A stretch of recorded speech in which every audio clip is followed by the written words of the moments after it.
It's about an 82% number nationwide. Again, as they said, it's about 84%, according to that latest Rasmussen poll in Alaska.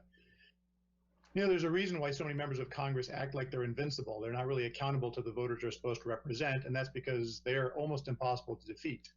Last cycle, 100% of U.S. Senate incumbents won. About 95% of the House incumbents won, and even that number is inflated because of the 10 who lost their general elections, a number of them lost to other House incumbents that they had been redistricted in with. So even when incumbents lose, it often takes another incumbent to beat them. U.S. term limits, we basically believe it's healthy for voters to have the opportunities to fill open seats. We believe it's healthy for candidates to bring the state experience to them with DC, that you need that fresh blood.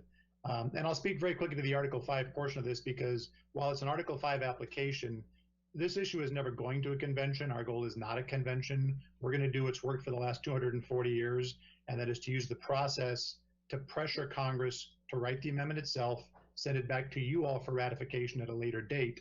But we know that Congress will never limit its own terms until the states force them to.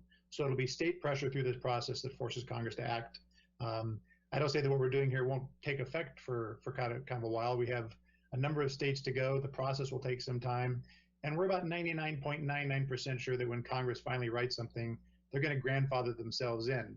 So if you do happen to have a member of Congress you're particularly fond of, what we're doing here today isn't going to affect them, but it will fix the system in the long term. Fixing Congress will be good for America, great for Alaska. So really on behalf of the thousands of Alaskans who have signed our petitions, signed up for our alerts, and are urging passage of this, we respectfully ask you to support this important resolution.